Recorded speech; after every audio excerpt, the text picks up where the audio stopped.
L'histoire du peuple juif vous intéresse? Retrouvez Liana Gurfinkel dans Un jour notre histoire sur Studio Kalita. C'est tous les matins pour découvrir ensemble les événements et les personnages qui ont fait notre histoire.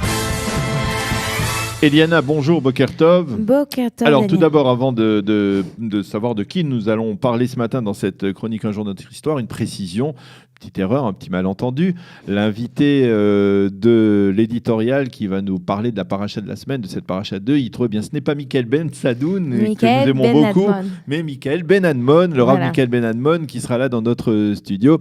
Et pour nous commenter cette paracha, Michael Ben Sadoun est bien entendu cordialement invité à venir lorsqu'il le souhaite dans ce studio. Mais ce matin, ce sera Michael Ben Admon qui sera avec nous pour parler donc de cette paracha exceptionnelle, du paracha du Matan Torah. En attendant, Eliana, alors nous allons parler d'une figure artistique. On va parler d'un artiste, un artiste qui quelque part est moins connu que d'autres. Il fait partie de la même génération des artistes comme Marc Chagall. Je vais vous parler ce matin de Issachar ber Ribak. Et Ribak est moins connu tout simplement parce qu'il est mort très jeune. Il est mort à l'âge de 38 ans à Paris en 1935. Et c'est la raison pour laquelle il est moins connu et ses œuvres sont moins connues, bien qu'il y ait à Bat Yam un musée à sa mémoire. Alors, Issachar ber Ribak est né à la date d'aujourd'hui, le 2 février 1897, dans une région qui faisait partie de la Russie. Aujourd'hui, ça fait partie de l'Ukraine. Il grandit dans une famille, son père était un chassid, mais lui, très rapidement, la haskala et la culture russe lui parlent beaucoup plus. Et c'est ainsi que son fils, donc bien qu'il va étudier un petit peu au Heider, il va rapidement, à l'âge de 11 ans, commencer des cours pour faire tout d'abord des peintures de scène. Alors je ne sais pas, Daniel, si vous savez de quoi je parle, à une époque où on imprime tout sur ordinateur, mais à l'époque, quand il y avait une scène de théâtre, il fallait faire des décors et il fallait tout peindre. Et donc lui, dès l'âge de 11 ans, il s'y met. Il est très doué. J'ai connu cette époque quand j'étais jeune. Oui, c'est vrai. Il est très doué et dès l'âge de 11... C'est ce qu'on faisait au Akiva. On faisait des... Oui, bon, c'était pas le théâtre non plus, Daniel. Donc il était il est très doué et donc très rapidement il gagne de l'argent et ça lui permet en fait de devenir indépendant et de continuer à son éducation artistique bien que son père s'y oppose. C'est ainsi qu'en 1911 il est admis à la faculté de peinture de Kiev, dont il est diplômé en 1916 et en fait il devient membre d'un groupe, un groupe qui est quelque part non formel, mais qui est créé par l'école des peintres juifs de l'époque, comme Boris Aronson, Alexander Tischler, Mark Epstein, Isaac Rabinovich, qui plus tard vont devenir des artistes bien connus. Alors, d'un côté, ils ont une forte identité nationale, l'art russe, et d'un autre côté, ils sont intéressés par les tendances modernistes de l'art. Voilà. De l'autre côté, Ribak, lui aussi, rédige, écrit, fait de la critique d'art. Il est bien entendu très connu. Alors en 1915, à l'exposition du printemps de Kiev, il présente la première fois ses peintures qui sont pour la plupart inspirées par des thèmes juifs, mais dans un style moderniste. Et en 1916, alors il va se parcourir des petites villes ukrainiennes et il va dessiner ces synagogues de bois et ces pierres tombales gravées dans les cimetières juifs qui va énormément qui va l'inspirer. Alors on va regarder quelques images. Regardez là, la première image, ça c'est une image très connue.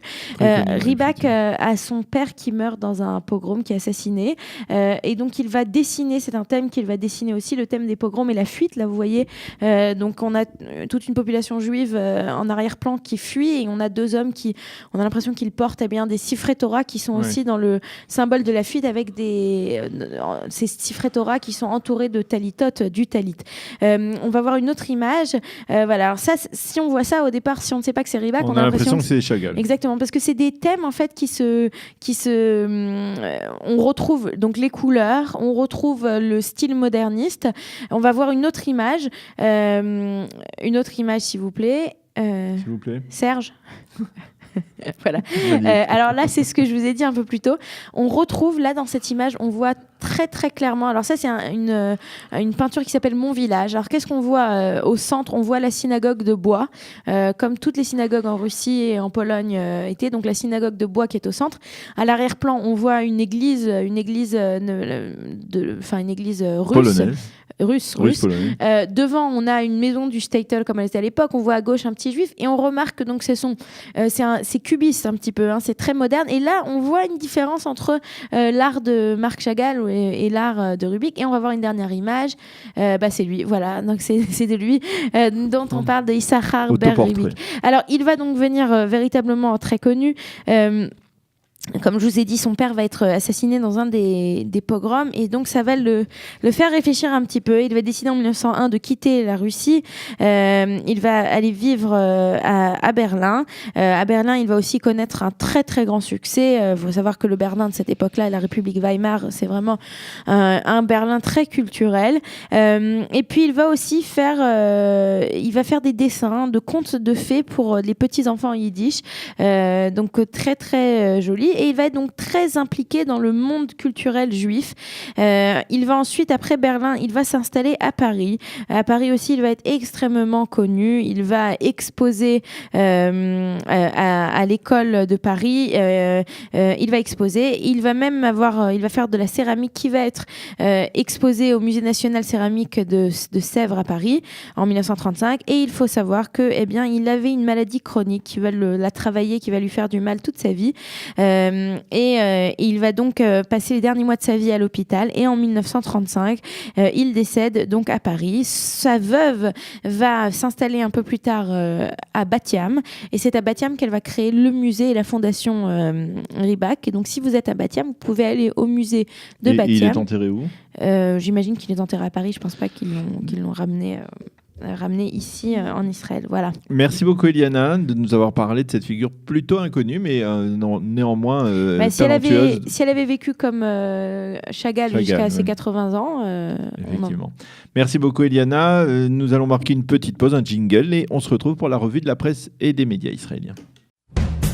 Vous aimez l'histoire juive ?